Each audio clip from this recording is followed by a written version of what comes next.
Waalaikumsalam. Kopi, Pak.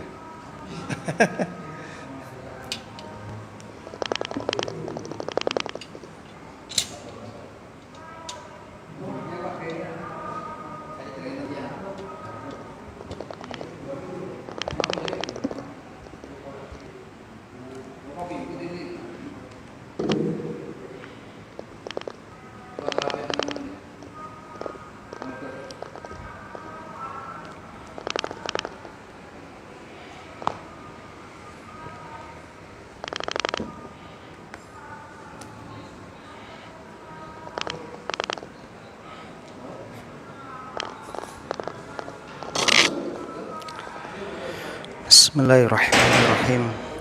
Assalamualaikum warahmatullahi wabarakatuh.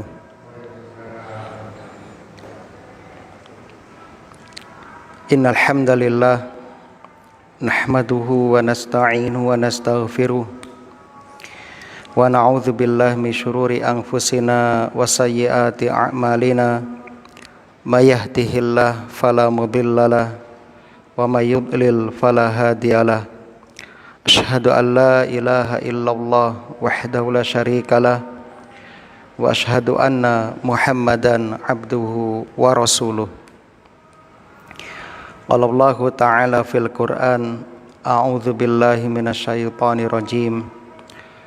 Ya ayyuhalladzina amanu taqullaha haqqa tuqatih wa la tamutunna illa wa antum muslimun. Wa qala ta'ala, Ya ayyuhalladzina amanu taqullah wa qulu qawlan sadida yuslih lakum a'malakum wa yaghfir lakum dhunubakum wa may yuti'illaha wa rasulahu faqad faza fawzan 'azima. Amma ba'd. Kaum muslimin dan muslimah, jamaah pengajian yang mudah-mudahan senantiasa dirahmati oleh Allah di dunia hingga di akhirat.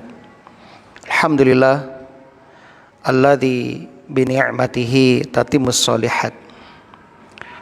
Segala puji bagi Allah yang dengan nikmatnya niat-niat solih hamba dapat terlaksana. Kita bersyukur kepada Allah. Di sore hari ini Allah masih memberikan kesempatan kepada kita untuk menjalankan ibadah agung, ibadah mulia, salah satu rukun Islam, yakni berpuasa. Berpuasa di bulan Ramadan. Mudah-mudahan amal soleh kita diterima di sisi Allah Subhanahu wa ta'ala. Amin ya rabbal alamin.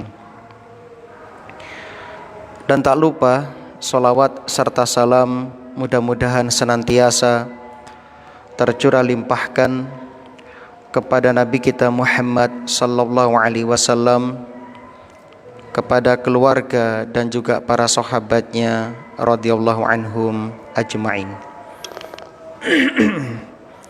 Allahumma salli wa sallim wa barik ala nabiyyina Muhammad wa ala alihi wa ashabihi wa man tabi'ahum bi ihsanin ila yaumiddin.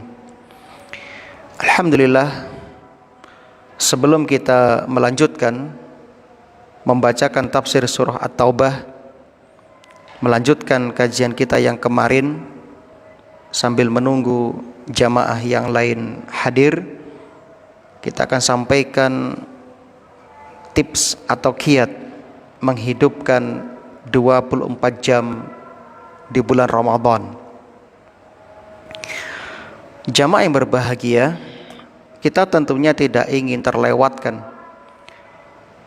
setiap detik dalam bulan Ramadan agar supaya bernilai di sisi Allah Subhanahu wa ta'ala. Maka selain kita melakukan amalan-amalan pokok seperti berpuasa itu sendiri, menjaga sholat 5 waktu, di sini ada beberapa amalan yang bisa kita lakukan agar supaya Ramadan kita itu lebih bermakna dan lebih tepat sasaran. Yang pertama, diawali dari bangun tidur. Bangun tidur untuk makan sahur, segera berzikir, berwudu dan sholat sunnah. Dengan melakukan aktivitas ini, maka akan terlepas 3 ikatan syaitan yang diikatkan ketika kita tidur. Hal ini berdasarkan hadis Nabi sallallahu alaihi wasallam riwayat Al-Bukhari nomor 1142 dan Muslim nomor 776.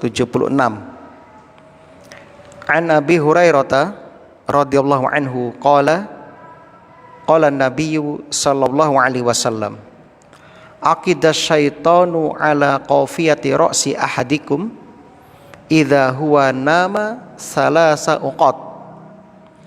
Setan membuat 3 ikatan di tengkuk atau leher bagian belakang salah seorang dari kalian ketika tidur.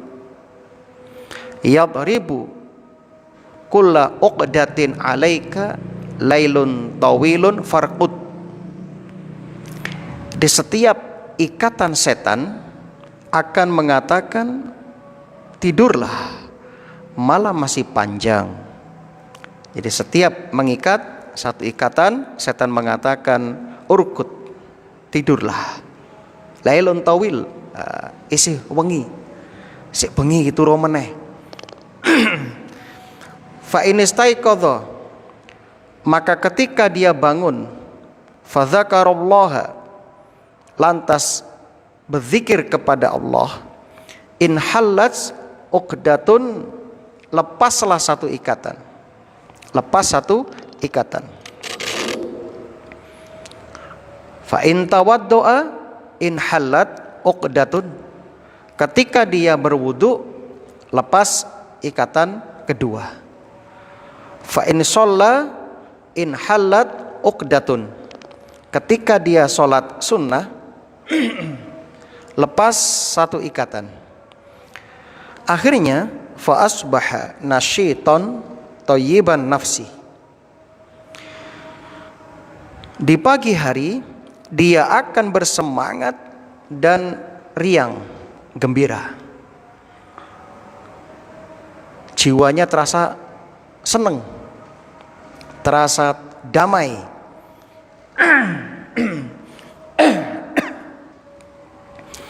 Wa illa, dan jika dia tidak melakukan hal itu, asbaha khabisan nafsi kaslan,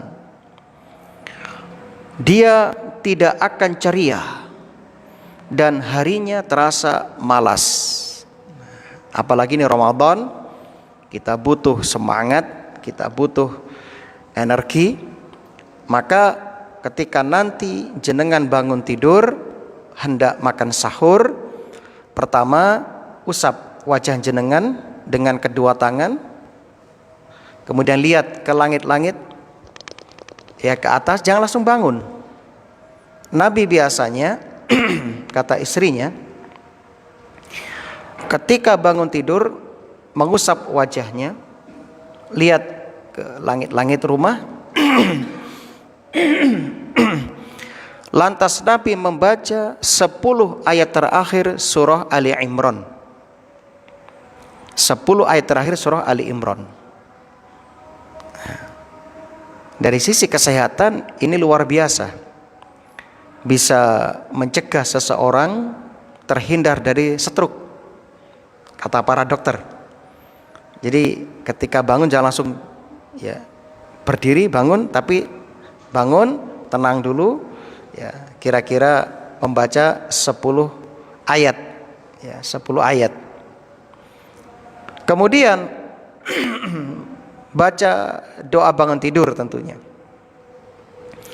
Lantas segera berwudu, tentunya diawali dengan memasukkan air ke hidung, Sebab ketika kita bermalam, setan itu bermalam di lubang hidung kita. Kita masukkan air 3 kali, kita hirup, kita buang, kita hirup, kita buang dengan tangan kiri, buang. Baru setelah itu sikatan, lantas berwudu dan sholat sunnah. Kaum ibu juga bisa melakukan ini, sholat sunnah yang ringan, lantas segera melaksanakan tugas agungnya, menyiapkan makan sahur buat keluarga tercinta. Ini pahalanya besar. Nah, ini yang pertama.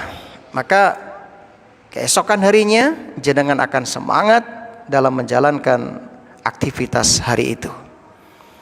Kemudian yang kedua, kalau masih ada waktu, bisa melakukan sholat tahajud. Sholat tahajud artinya sholat malam yang diawali dengan tidur dulu. Kalau sholat malam itu mulai dari ba'da maghrib sampai subuh, batas waktunya. Itu sholat malam. Sholat tarawih itu sholat malam yang dilaksanakan di bulan Ramadan. Dinamakan tarawih karena setiap 4 rakaat Nabi salam, kemudian Nabi istirahat, lalu melanjutkan ke rakaat berikutnya. Tapi kesimpulannya juga termasuk sholat lail atau sholat malam. Jadi kalau ada waktu, sempatkan sholat tahajud. Kalau sore hari belum mengikuti witir bersama imam atau belum witir, Anda bisa witir. Kalau sudah witir bersama imam ketika tarawih, Anda nggak perlu witir lagi. Sebab tidak diizinkan witir 2 kali dalam semalam. Kemudian kaum muslimin rahimani wa rahimakumullah, yang ketiga, setelah sholat berdoa sesuai dengan kebutuhan jenengan. Donga nyuwun marang Gusti Allah sesuai dengan hajat masing-masing. Sebab waktu sahur atau sepertiga malam terakhir ini adalah waktu terkabulnya doa. Dalam hadis Al-Bukhari nomor 1145 dan Muslim nomor 758, Rasulullah sallallahu alaihi wasallam berdoa, yang zilu Rabbuna tabaraka wa ta'ala kulla lailatin ila sama'id dunya hina yabqa thulusul lailil akhir. Rabb kita Allah tabaraka wa ta'ala turun ke langit dunia ketika tersisa sepertiga malam terakhir. Lantas Allah berfirman, yaqul, Allah berfirman, may yad'uni fa astajibalah, may yas'aluni fa u'tiyah, may yastaghfiruni fa aghfiralah. Siapa saja yang berdoa kepadaku, maka akan aku kabulkan. Siapa saja yang meminta kepadaku, akan aku kasih, aku beri, kata Allah. Dan siapa saja yang memohon ampun kepadaku, maka aku ampuni. Masya Allah ya. Dan dilanjutkan yang keempat, melakukan persiapan untuk santap sahur. Dan upayakan sahur jangan ditinggalkan. Ini bagian dari sunnah puasa, yaitu makan sahur. Walaupun hanya seteguk air, ya. Walaupun hanya seteguk air. Tasahharu fa inna fis sahur barakah, kata Rasul. Rawahu Al-Bukhari dan Muslim. Makan sahurlah kalian, karena dalam makan sahur terdapat keberkahan. Kemudian malaikat juga mendoakan mereka yang makan sahur. Kemudian Anda mendapatkan berkah sahur, di antaranya mendapatkan pahala menyelisihi ahli kitab. Ahli kitab Yahudi Nasrani zaman dahulu juga berpuasa. Puasa mereka tidak makan sahur. Dan ketika waktu berbuka, mereka mengakhirkan waktu berbuka. yakni ketika bintang-bintang sudah bertebaran, baru mereka berbuka dan tidak sahur. Maka kita umat Rasulullah sallallahu alaihi wasallam dianjurkan menyelisih mereka, kita supaya mengakhirkan makan sahur, tidak meninggalkan makan sahur karena di dalamnya ada berkah, dan kita diperintahkan menyegerakan berbuka. Nabi bersabda, barang siapa yang menyegerakan berbuka, maka dia di dalam kebaikan dan keberkahan. Kemudian sambil menunggu azan subuh, maka perbanyak istighfar. Kalau sempat bisa membaca Al-Quran, Masya Allah ya. Sebagaimana dalam surah Ali Imran ayat 17, Allah berfirman, wal mustaghfirina bil ashar, dan orang-orang yang beristighfar di waktu sahur. Dan jangan pelit, upayakan Anda itu beristighfar juga untuk kaum mukminin dan mukminat. Disebutkan dalam hadis At-Tabrani, Rasulullah sallallahu alaihi wasallam bersabda, siapa yang beristighfar atau memintakan ampun untuk orang-orang beriman, baik laki-laki maupun perempuan, maka dia mendapatkan kebaikan sebanyak kaum mukminin dan mukminat. Masya Allah, kalau sekarang umat Islam itu ada 3 miliar, maka ketika Anda beristighfar untuk mereka, Anda mendapatkan 3 miliar kebaikan. Masya Allah, ini di bulan Ramadan kebaikan dilipat gandakan. Bermiliar-miliar kebaikan bisa Anda dapatkan. Contoh istighfar untuk diri kita dan umat Islam seperti dalam surah Ibrahim ayat yang ke-41. Nabi Ibrahim mencontohkan, Rabbana ghfirli wali walidayya walil mu'minina yauma yaqumul hisab. Rabbana ghfirli, wahai Tuhanku, ampunilah dosaku, wali walidayya, dan dosa kedua orang tuaku, walil mu'minin, dan juga dosanya orang-orang yang beriman, yauma yaqumul hisab, kelak pada hari hisab, yakni hari kiamat. Atau seperti doanya orang-orang soleh dari kalangan sahabat dalam surah Al-Hasyr ayat yang 10 ya. Rabbana ighfir lana wa li ikhwanina alladzina sabaquna bil iman wa la taj'al fi qulubina ghillan lil ladzina amanu rabbana innaka raufur rahim. Insyaallah, membaca satu kali Anda mendapatkan kebaikan bermiliar-miliar. Nah, itu dulu, karena jamaah sudah pada hadir, kita akan lanjutkan keesokan harinya membacakan amalan-amalan yang bisa kita lakukan 24 jam selama di bulan Ramadan. Melanjutkan pembahasan ayat 114. Pada ayat yang lalu 113 kita sudah jelaskan bahwasannya orang beriman dilarang memohonkan ampun untuk orang-orang kafir yang sudah jelas kekafirannya dan sudah jelas mereka meninggal dalam keadaan kafir. Adapun untuk orang kafir yang masih hidup, kita sudah jelaskan ada 3 perincian kemarin.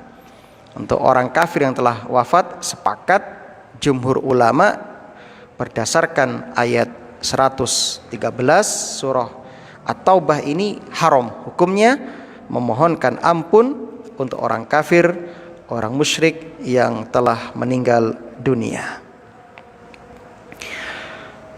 Kemarin kita sudah jelaskan sebab turunnya ayat. Ada beberapa riwayat yang dibawakan oleh para ulama tafsir tentang sebab turunnya ayat ini. Di antaranya ayat ini turun, kata mereka, berkaitan tentang kisah wafatnya Abu Thalib, paman Nabi sallallahu alaihi wasallam. Dalam hadis Hakim dan Baihaqi disebutkan dari sahabat Ibnu Mas'ud, ayat ini turun berkaitan dengan ditolaknya permintaan Nabi untuk memohonkan ampun bagi ibunya ketika Nabi ziarah ke Baqi', ya, mengunjungi makam ibunya Aminah. Kharaja Rasulullah sallallahu alaihi wasallam yauman ilal maqabir, kuntu ma'an Nabi sallallahu alaihi wasallam. Oh ini dia. Ata Rasulullah sallallahu alaihi wasallam qabra ummi. Nabi mendatangi kuburan ibunya, dalam riwayat Muslim juga. Fabaka, lalu Nabi menangis. Wa abka man hauluh, dan menangis pula orang-orang yang bersama Nabi sallallahu alaihi wasallam. Summa qala ista'dzantu rabbi an astaghfira laha falam ya'dzalli. Aku meminta izin kepada Allah untuk mendoakan ampun, memohonkan ampun bagi ibuku, tetapi falam ya'dzalli, Allah tidak mengizinkan aku. Wasta'dzantu an azura qabraha, dan aku minta izin supaya boleh menziarahi kuburnya.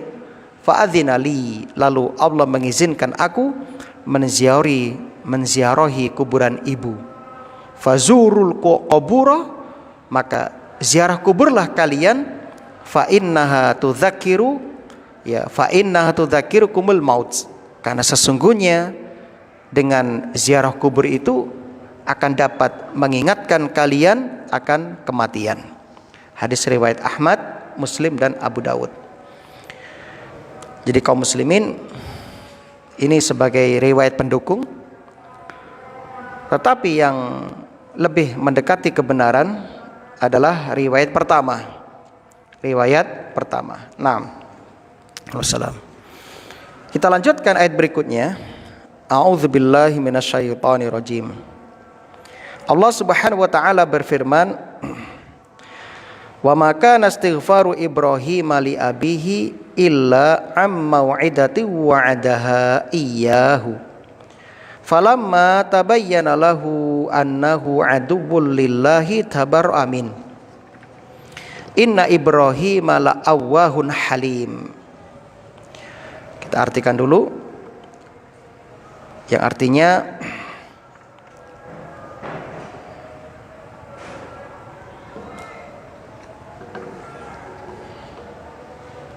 surat 13. 6.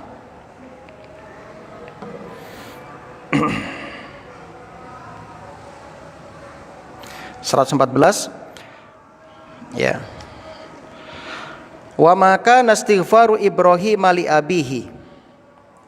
Adapun permohonan ampunan Ibrahim kepada Allah li abihi, untuk ayahnya Azar namanya, ya, illa amma wa'idati wa'adaha iyyahu, tidak lain hanyalah karena suatu janji yang telah diikrarkannya kepada sang bapak. Falamma tabayyana lahu, maka ketika nampak jelas, lahu bagi Nabi Ibrahim, annahu bahwasannya sang bapak yakni Azar, aduwwul lillah, musuh Allah, tabarra'a min, lantas Nabi Ibrahim berlepas diri dari sang bapak, yakni dari akidahnya. Adapun tentang kebaktian kepada sang bapak yang kafir tetap wajib kaum muslimin. Jadi seorang anak dituntut berbakti kepada orang tuanya senajan tiang sepai pun kafir. Ya, apalagi muslim. Ya, orang tua yang kafir saja kita masih diwajibkan untuk berbakti kepada mereka di dunia ini. Ya. Hal ini dikuatkan, ya, oleh firman Allah tentang Luqman dalam surah Luqman ayat 15. Ayat 15 ya. Wa in jahadaka ala an tusyrika bi ma laisa laka bihi ilm fala tuti'huma wa sahibhuma fid dunya ma'rufa wattabi' sabila man anaba ilai summa ilayya marji'ukum fa unabbi'ukum bima kuntum ta'malun. Dan jika kedua orang tuamu memaksamu untuk mempersekutukan Allah dengan sesuatu selain Allah yang tidak ada pengetahuanmu tentang itu, fala tuti'huma, maka janganlah kamu mengikuti keduanya. Nabi bersabda, la ta'ata li makhluqin fi ma'siyatil khaliq. Tidak ada kewajiban taat kepada makhluk dalam bermaksiat kepada Allah, walaupun mereka orang tua kita. Waalaikumsalam warahmatullahi wabarakatuh. Monggo.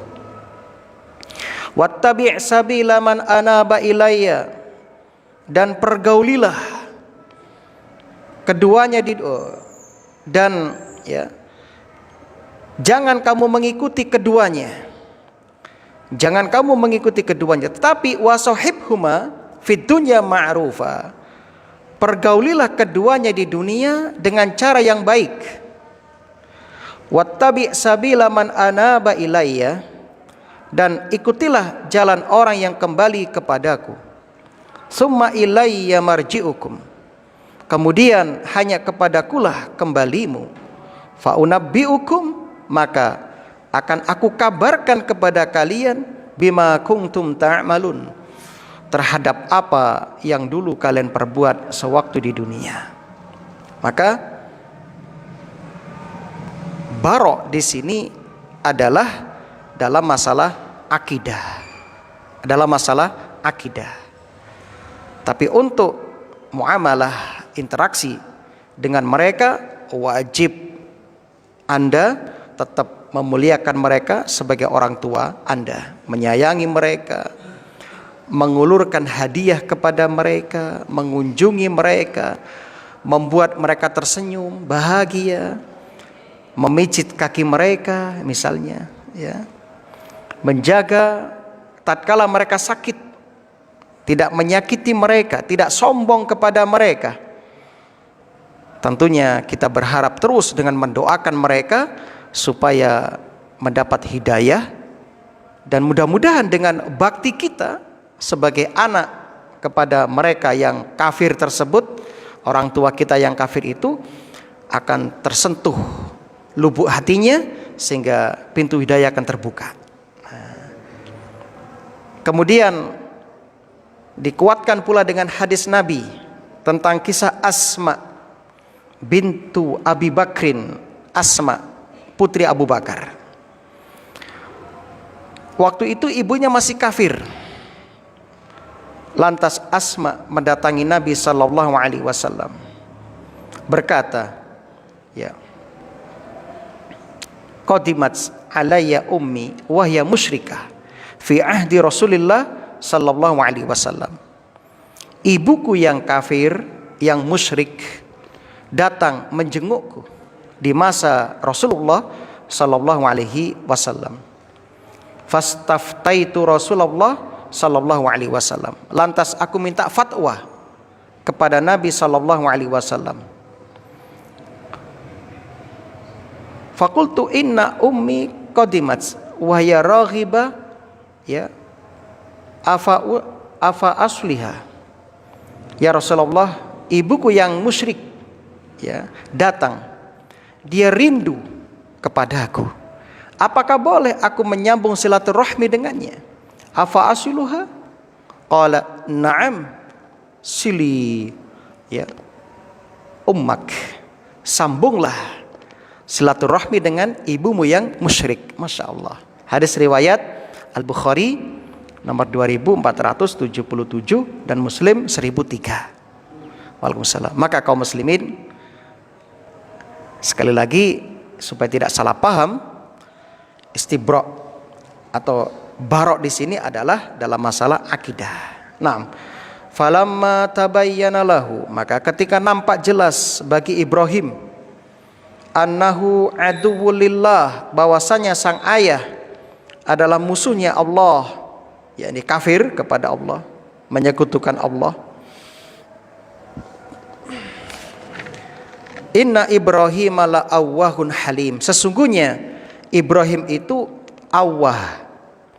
Awwah itu artinya, ya, dijelaskan oleh para ulama tafsir, orang yang banyak mengadu karena sering bermunajat dan berdoa kepada Allah Subhanahu wa taala, itu awwah namanya. Ya, Masya Allah ya, Nabi Ibrahim adalah orang yang awwah, orang yang rajin berdoa, rajin mengadu ya kepada Allah, disebabkan ya kelembutan hatinya. Nah, jadi Nabi Ibrahim itu terus gak pernah berhenti mendoakan sang bapak yang kafir waktu itu. Terus merengek, bermunajat kepada Allah ya. Namun ternyata Allah uji beliau dengan ayahnya yang tidak mau mengimani dakwah Nabi Ibrahim. Begitu juga nabi-nabi yang lain. Nabi Lut misalnya, dia sudah mendoakan putranya Kan'an supaya masuk Islam. Namun ternyata Allah menguji beliau dengan putranya. Putranya tidak mau beriman. Keliru ya, Nabi Nuh ya, Nabi Nuh. Nabi Lut itu istrinya. Jadi istrinya itu kafir. Nabi Nuh anaknya yang kafir. Ya, Masya Allah ya. Nabi Adam anak pertamanya yang kafir, menjadi penghuni neraka, yaitu Qabil. Dan Qabil itu orang yang menanggung dosa yang jariah. Sebab Qabil itu orang pertama yang memberikan contoh pembunuhan dengan zalim. Maka sejak itu setiap ada darah yang tertumpah di muka bumi ini dengan kezaliman, maka Qabil dapat dosanya. Masya Allah, maka kaum muslimin, ini ada pelajaran. Kalau Anda ingin mendapatkan pahala jariah, maka dalam hidup ini jadilah Anda contoh kebaikan di masyarakat. Jadilah orang terdepan yang melakukan amal-amal solih yang akan diikuti oleh anak cucu kita. Maka bersabarlah menghadapi anak-anak kita, dukung mereka dalam ketaatan kebaikan, bangunkan mereka untuk salat berjamaah, dorong mereka untuk ikut pengajian, untuk ya, belajar ilmu agama, supaya nanti ketika Anda wafat mereka menjadi aset investasi akhirat Anda. Nah, Masya Allah ya. Jadi Nabi Ibrahim itu awwah, orang yang sering bermunajat, berdoa, tidak pernah putus asa karena lembutnya hati beliau. Jadi awwah itu mirip dengan halim, hati yang lembut dan super sabar. Kemudian ayat berikutnya ya, ayat yang ke-115, wa ma kana Allah, dan Allah sekali-kali tidak akan liyudilla qauman, menyesatkan suatu kaum, ba'da idh hadahum, setelah mereka diberi petunjuk oleh Allah Subhanahu wa taala, hatta yubayyina lahum ma yattaqun, sehingga dapat dijelaskan kepada mereka apa yang harus mereka jauhi. Innallaha bikulli syai'in alim, sesungguhnya Allah itu maha mengetahui segala sesuatu. Kaum muslimin rahimani wa rahimakumullah, dari ayat ini ya, kita mengetahui bahwasannya dulu ya, sebelum turun ayat larangan ini ya, Nabi Ibrahim itu sudah berjanji kepada ayahnya, ya, walaupun engkau memusuhi aku, mengusir aku, bahkan ya, ikut membantu kaumku ya, menangkapku untuk dibakar waktu itu, Karena ayahnya ini orang yang pertama dan terdepan yang menghasut bangsanya Raja Namrud di waktu itu untuk menangkap putranya Ibrahim. Ya. Ketika ada kasus Nabi Ibrahim menghancurkan berhala-berhala yang mereka sembah di waktu itu. Nah, jadi sebelum turunnya ayat larangan ini, Nabi Ibrahim sudah berjanji, ya, walaupun perlakuan sampeyan kepada saya seperti ini, tetap saya berjanji akan memohonkan ampun untuk sampeyan, untuk jenengan. Itu dulu. Nah, awal-awalnya. Maka dikatakan di sini tadi. Nah, supaya Allah nanti mengampuni dosa-dosamu, ya. Ternyata ayahnya nampak kekufurannya, maka Nabi Ibrahim akhirnya dilarang untuk mendoakan ayahnya. Dan Allah menjelaskan di sini, ya, Allah tidak akan pernah menyiksa mereka karena perbuatan mereka, kecuali setelah Allah menjelaskan bagi mereka hidayah.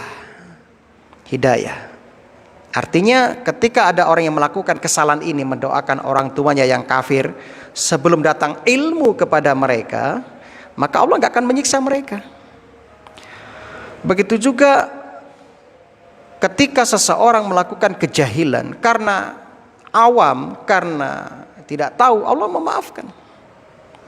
Ada orang puasa, mu'allaf baru masuk Islam, dia belum paham fikih puasa, tiba-tiba dia berhubungan badan siang Ramadan karena nggak tahu hukumnya. Karena mungkin pemahamannya puasa itu hanya menahan diri dari lapar dan dahaga. Bagaimana ini? Maka bebas dari hukuman. Hukumnya bebas. Nah, sebab belum tahu. Dan Allah nggak akan menyiksa mereka. La ta'khudhuhu sinatu wala la yukallifullahu nafsan illa wus'aha. Nah, begitu. Allah nggak akan membebani seseorang di luar kemampuannya. Kemudian Allah juga akan tidak doa mereka, Rabbana la tu'akhidna in nasina au akhtana. Nah, begitu ya doanya.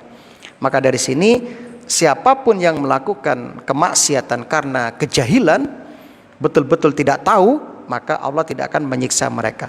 Beda halnya ketika dia tahu, sudah ngerti ini dosa, ini haram, diterjang, maka ini dosanya besar. Kenapa? Karena melakukan dosa berdasarkan ilmu dan kesadaran.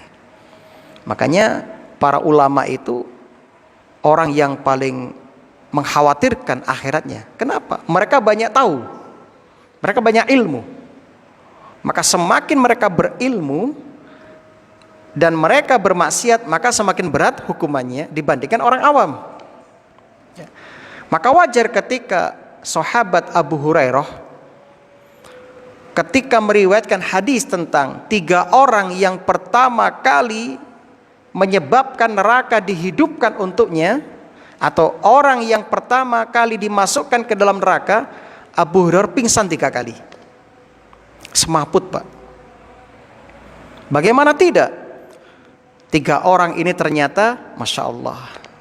Yang pertama, kata Abu Hurairah, setelah itu ya, dia menyampaikan hadis ini, yang pertama, orang yang berjihad di jalan Allah, mati syahid di pandangan manusia, namun ternyata dia dimasukkan ke dalam neraka. Langsung pingsan beliau, semaput. Beberapa waktu sadar lagi. Lalu melanjutkan hadis yang kedua.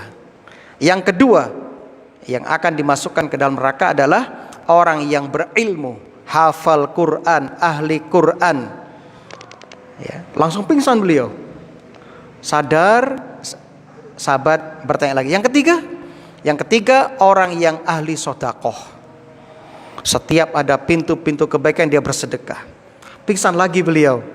Nah, itu ringkasan hadisnya. Lengkapnya ya ada agak panjang. Kesimpulannya, kenapa sahabat Abu Hurairah ketika menyampaikan hadis tentang 3 orang yang semuanya itu orang Islam, semuanya orang melakukan amal istimewa, jihad di jalan Allah, sedekah fisabilillah, berilmu, menghafal Quran, membaca Quran, mempelajari Quran, namun ternyata beliau pingsan. Kenapa? Karena beliau waktu membacakan hadis itu, beliau membayangkan diri beliau sendiri yang menghafal hadis ini, mendengar hadis ini, dan mengajarkan hadis ini. Masya Allah. Seandainya ulama-ulama sekarang, kiai-kiai sekarang, seperti sahabat Abu Hurairah, memahami betul ilmu yang diajarkan kepada mereka, maka umat ini akan tercerahkan, umat akan menjadi umat yang baik. Tidak akan ada kecurangan, tidak akan ada penipuan, tidak akan ada kezaliman, ya, kemungkaran tidak akan ada, riba nggak akan laku kaum muslimin. Masalahnya banyak ulama ulama yang buruk melarang umatnya mengkonsumsi riba, dia sendiri ngelakoni riba, menjadi lintah darat. Banyak itu di Indonesia ini, kiai-kiai seperti itu, ustadz seperti itu, ya. Jadi nggak usah heran kaum muslimin ketika ada kiai yang seperti itu. Nah, maka kaum muslim yang berbahagia, jadi ayat ini masya Allah ya, menunjukkan Rahman Rahimnya Allah. Jadi ketika ilmu belum sampai, ya, Allah tidak akan menghukum hambanya karena rahmatnya. Masya Allah. Allah nggak akan menyatakan sesat kelompok itu sebelum ilmu datang kepada mereka. Maka ketika datang sebuah berita, informasi kepada kita, di saat ini si fulan begini-begini, ada jangan langsung mengatakan sesat, apalagi naudzubillah kafir. La haula wala quwata illa billah. Itu bukan ranah kita. Mengkafirkan seseorang bukan ranah kita. Itu ranahnya ulama besar, ulama kibar, berdasarkan ya pengkajian yang mendalam. Sebab bahaya kaum muslimin, ini masalah akidah. Barang siapa yang mengkafirkan saudaranya muslim dan tidak ada kekafiran pada dirinya, maka kafir itu kembali kepada dia. Ya, ini resikonya darah, masalahnya darah, ya, nyawa ini. Maka kaum muslimin jangan bermudah-mudah mengkafirkan seseorang. Dan ketika hendak menyesatkan amalan seseorang, Anda harus berdasarkan ilmu. Jangan syukur-syukur menyesatkan seseorang tanpa berdasarkan ilmu. Dikaji dulu, didalami dulu. Allah saja tidak berani, ya, seperti itu. Sebelum jelas hujjah, ya, bayan ditegakkan kepada mereka, ajak dialog dulu mereka. Mungkin selama ini dia melakukan perbuatan yang menurut ilmu yang kita pelajari dia menyimpang, mungkin belum datang ilmu. Mungkin, ya. Karena kebanyakan orang-orang yang melakukan kesesatan terutama di negara kita itu karena ikut-ikutan. Ikut tradisi leluhur, ya, tanpa mengetahui dalil. Nyapa sampean kok ngelakoni ini? Ya ora ero. Aku ngerti ini wis melok ngene wis, ya. Rata-rata begitu. Karena kejahilan. Banyak itu. Ya. Nah, maka kaum muslimin yang berbahagia, inilah pentingnya kita tabayun, ya, klarifikasi, tegakkan hujah dulu sebelum kita menjustis atau menghukumi seseorang. Naam. Hal ini juga menunjukkan bahwa Allah Subhanahu wa taala tidak menyiksa seseorang kecuali setelah adanya keterangan dari Allah dan tidak adanya uzur. Artinya seseorang itu terkadang melakukan sesuatu kemungkaran, ada uzur terkadang. Makanya di sini kita harus teliti. Kemudian diakhiri dengan ayat Innallaha bikulli syai'in alim. Sesungguhnya Allah itu Maha mengetahui segala sesuatu. Artinya ilmu Allah meliputi segala sesuatu. Allah tahu mana hamba yang betul-betul, ya, sengaja melakukan pelanggaran, dan Allah tahu siapa yang pura-pura nggak tahu. Nah, hati-hati. Maka di sini ada ancaman agar kita betul-betul jujur dalam keimanan kita, jujur dalam niat-niat kita, dan juga jujur dalam perbuatan kita. Ya, karena ayat ini sebelum-sebelumnya membahas tentang orang-orang munafik. Orang-orang munafik. dan orang-orang yang sengaja tidak ikut perang Tabuk waktu itu. Maka setelah ayat ini nanti kan membahas tentang taubatnya 3 sahabat yang tidak ikut perang Tabuk karena malas. Bukan karena ya tidak tahu, tapi dia tahu ini jihad, ini wajib, tapi dia sengaja nggak ikut atau mangkir atau takhalluf bahasa Arabnya. 3 orang nanti kita bahas itu, sampai mereka diberi hukuman itu, disatru oleh seluruh penduduk kota Madinah, bahkan oleh istri-istri mereka supaya dijauhkan selama 50 hari. Seket dino Pak, seluruh orang gak menyapanya, sampai bumi yang luas terasa sempit bagi mereka. Nah, jadi Allah tahu siapa yang pura-pura pura-pura tidak tahu, Allah tahu semuanya. Makanya hati-hati, tidak ada yang tidak diketahui oleh Allah, tidak ada yang bisa lepas dari pengetahuan Allah Subhanahu wa taala. Nah, termasuk di sini Allah tahu Rasulullah Shallallahu Alaihi Wasallam sebelum turun larangan ayat ini, Rasul kan hendak mendoakan ampun bagi sang paman Abu Thalib. Allah tahu itu. Ya, makanya Allah gak menghukum kanjeng Nabi. Kenapa? Karena ilmu belum datang sama Rasul. Nah, maka ketika turun larangan itu, Rasulullah menyatakan, sekarang saya tidak akan melanjutkan niat saya untuk mendoakan ampun bagi sang paman. Nah kan begitu.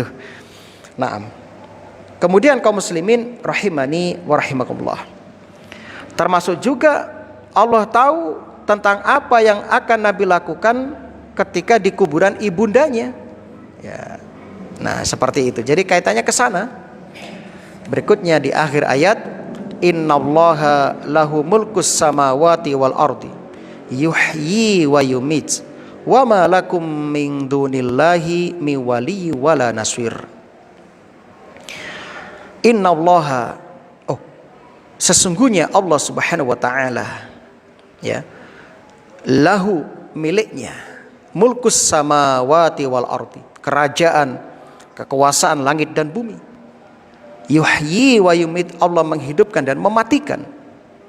Wa ma lakum min dunillah, maka tidak ada, ya, pelindung selain Allah, mi wali, pelindung, wala nasir, dan penolong bagi kalian. Jadi tidak ada bagi kita pelindung dan penolong kecuali Allah Subhanahu wa taala. Jadi kaum muslimin, setelah Allah Subhanahu wa taala memerintahkan untuk melepaskan diri dari orang-orang kafir, barok, ya, anti loyalitas kepada mereka. Jadi ada wala, ada barok. Ini bagian dari akidah kita. Wala itu loyal kepada saudara muslim muslimah, membela mereka, mendoakan mereka, mendukung mereka, tidak memusuhi mereka. Ini akidah yang mulai luntur dari saudara kita kaum muslimin. Banyak kaum muslimin lunak kepada orang kafir, benci kepada saudara muslim. Hanya beda mazhab, beda pemahaman. Kajiannya dibubarkan, ya. Kan bisa duduk dialog misalnya, dibahas apa sih masalahnya, apa perbedaannya, duduk bareng, ya, sama-sama berpendidikan kok. Ya. Mungkin selama ini karena miskomunikasi misalnya. Nah begitu, wong mereka masih saudara kita. Ya. Jangan sebaliknya, orang kafir didukung, dibela. Ya. Jelas-jelas mereka kafir. Mereka kafir menyembah berhala. Ya. Bahkan mereka dipeluk-peluk, dicium-cium tangannya, ya. Masya Allah. Maka kaum muslimin ini penting wala kepada saudara kita muslim muslimah. Beda ormas itu wajar, beda mazhab itu wajar, ya. Kan ada banyak mazhab di dalam Islam, lebih dari 40 mazhab. Cuma yang masyhur itu 4 mazhab, ya. Hanafiyah, Malikiyah, Syafi'iyah, Hanabilah. Padahal itu masih banyak mazhab itu. Ada mazhab Atha, ada mazhab Hasan al-Basri, ada mazhab banyak sekali. Ada 40-an kalau nggak salah.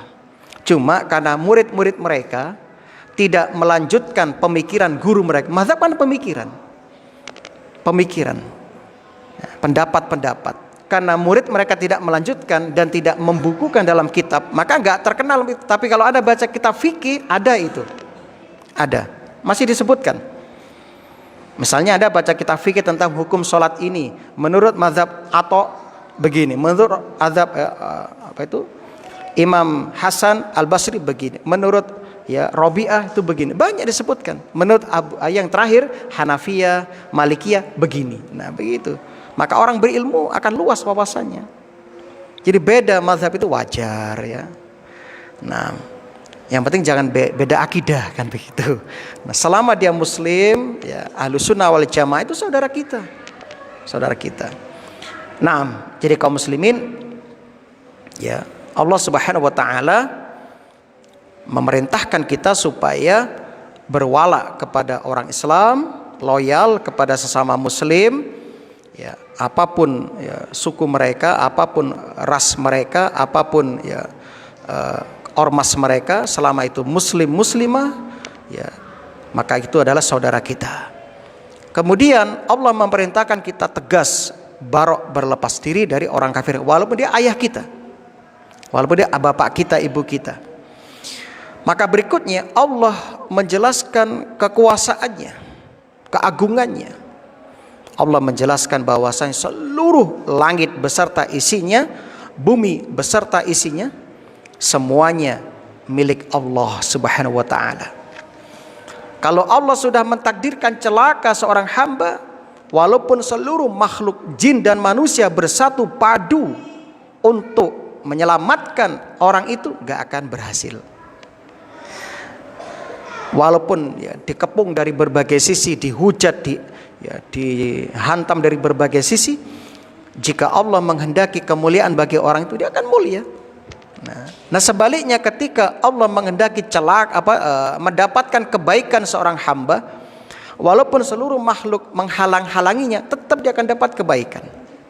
Maka disinilah jiwa tawakal itu harus kita tanamkan kaum muslimin. Tawakal kepada Allah, bersandar diri hanya kepada Allah. Sebab tidak ada penolong, tidak ada pelindung kecuali Allah Subhanahu wa ta'ala. Nabi Ibrahim ketika di puncak kematian, di ujung kematian, saat hendak dilemparkan ke dalam api, datanglah malaikat Jibril atas perintah Allah. Yang malaikat datang menawarkan diri, Ibrahim, aku telah diizinkan Allah untuk memenuhi keinginanmu, jaluk. Kata Nabi Ibrahim, malaikat kamu pergi, aku enggak butuh kamu, aku butuh Tuhanmu. Maka beliau mengatakan, hasbiyallah wa ni'mal wakil, ni'mal maula wa ni'man nasir. Para sahabat ketika dikepung 10.000 pasukan Ahzab di perang Khandaq atau perang Ahzab, mereka bukannya melemah dan takut, namun ketika ya, mereka di ujung tanduk kebinasaan dan kehancuran, mereka semakin kokoh, semakin kuat keyakinannya, tawakalnya kepada Allah. Mereka mengatakan hasbunallah wa ni'mal wakil, ni'mal maula wa ni'man nasir. Begitulah seorang mukmin. Baru diuji dengan ekonomi, beras naik ya, minyak naik, wah sudah oleng ya, wah sudah gak sabar datang ke dukun, bah dukun piye iki gak laris daganganku dan sebagainya. Ditolak ya, melamar seorang gadis ditolak, langsung datang ya, cinta ditolak, dukun bertindak. Masya Allah, ini bukan gambaran orang beriman. Nah, membangun rumah takut kena bala, langsung mendatangi orang tua, orang pintar dengan syarat-syarat, ada tumbal dan sebagainya. Nauzubillah. Jembatan biar kokoh, datang ke jin ngasih tumbal. Nauzubillah. Jangan kaum muslimin, ini bentuk kesyirikan. Ya, maka kembalilah kepada Allah. Hamparkan sajadah, sujud, berdoa kepada Allah. Kita punya Allah. Backing kita Allah. Dekengan kita siapa? Allah. Dekengan kita Allah. Ya. Nah, nah ini kaum muslimin. Kalau ada istilah dekengannya pusat, kita punya dekengannya Gusti Allah ya, dekeng kita Gusti Allah. Gak usah takut sudah. Ya. Allah itu maha segalanya. Allah menghendaki tinggal kun fayakun, selesai. Saya kira itu, mudah-mudahan ini menambah keyakinan kita kepada Allah Subhanahu wa taala. Maka kaum muslimin, itulah seorang mukmin. Semakin besar himpitan, ujian, cobaan yang menerpa, maka semakin kuat ya keyakinannya kepada Allah bahwasanya Allah lah satu-satunya penolongnya, pelindungnya, yang mencukupinya. Maka ketika terjadi kenaikan harga di zaman Nabi Shallallahu Alaihi Wasallam, apakah Rasul memerintahkan demo ya dan sebagainya? Enggak. Rasul memerintahkan para sahabat supaya apa? Mendekat kepada Allah, istighfar, bertaubat kepada Allah. Ini karena dosa-dosa kita. Sebab Allah lah yang menahan harga, Allah yang memurahkan harga. Jadi minta kepada Allah, introspeksi diri. Jangan-jangan ini dosa kita. Dosa kita. Misalnya seperti itu. Nah, saya kira itu. Mudah-mudahan Allah Subhanahu wa taala menerima ibadah puasa kita, Salat kita, sujud kita selama di bulan Ramadan dan juga di bulan-bulan lainnya. Kesimpulannya, mudah-mudahan Allah Subhanahu wa taala mewafatkan kita semuanya dalam keadaan husnul khatimah. Allahumma sholli ala Muhammad wa ala ali Muhammad. Allahumma inna nas'aluka bi anna nashhadu annaka antallahu la ilaha illa antal ahadus samad alladzi lam yalid wa lam yulad wa lam yakul lahu kufuwan ahad. Rabbana ighfir lana wa li ikhwanina alladhina sabaquna bil iman wa la taj'al fi qulubina ghillan lil ladzina amanu rabbana innaka raufur rahim. Allahumma ya muqallibal qulub tsabbit qulubana ala dinik. Allahumma ya musarrifal qulub sarif qulubana ala ta'atik. Rabbana zalamna anfusana wa illam taghfir lana wa tarhamna lanakunanna minal khasirin. Allahumma aslih lana dunyana allati huwa ismatu amrina wa aslih lana dunyana allati fiha ma'ashuna wa aslih lana akhiratana allati fiha ma'aduna waj'alil hayata ziyadatan lana fi kulli khair waj'alil mauta rahatan lana min kulli syarr. Allahumma inna na'udzubika min zawali ni'matik wa tahawuli afiatik wa fujaati niqmatik wa jami sakhatik. Allahumma inna na'udzubika minal jubn wa na'udzubika an nuradda ila ardalil umur wa na'udzubika min fitnatid dunya wa na'udzubika min adzabil qabri. Allahumma inna na'udzubika min syarri ma amilna wa syarri ma lam na'mal. Allahumma ati nufusana taqwaha zakkiha anta khairu man zakkaha anta waliyuha wa maulaha. Allahumma inna na'udzubika min ilmin la yanfa' wa min qalbin la yakhsha wa min nafsin la tashba wa min da'watin la yustajabu laha. Allahumma inna nas'aluka fi'lal khairat wa tarkal munkarat wa hubbal masakin wa an taghfira lana wa tarhamna wa idza aradta fitnatan qaumin fatawaffana ghaira maftun. Allahumma rizukna husnal khitam. Allahumma rizukna husnal khitam. Allahumma inna nas'aluka minal khairi kulli ajilihi wa ajilihi ma alimna minhu wa ma lam na'lam wa na'udzubika minasyarri kulli ajilihi wa ajilihi ma alimna minhu wa ma lam na'lam. Allahumma inna nas'aluka min khairi ma sa'alaka abduka wa nabiyyuk wa na'udzubika min syarri ma 'adza bihi abduka wa nabiyyuk. Allahumma inna nas'aluka al-jannah wa ma qarraba ilaiha min qaulin aw amalin wa na'udzubika minan nar wa ma qarraba ilaiha min qaulin aw amalin wa nas'aluka an taj'ala kulla qada'in qadaitahu lana khairan ya rabbal alamin. Rabbana atina fid dunya hasanah wa fil akhirati hasanah wa qina adzaban nar. Amin ya rabbal alamin. Subhanakallahumma wa bihamdika asyhadu an la ilaha illa anta astaghfiruka wa atubu ilaik. Aqulu ma tasma'un. Assalamualaikum warahmatullahi wabarakatuh.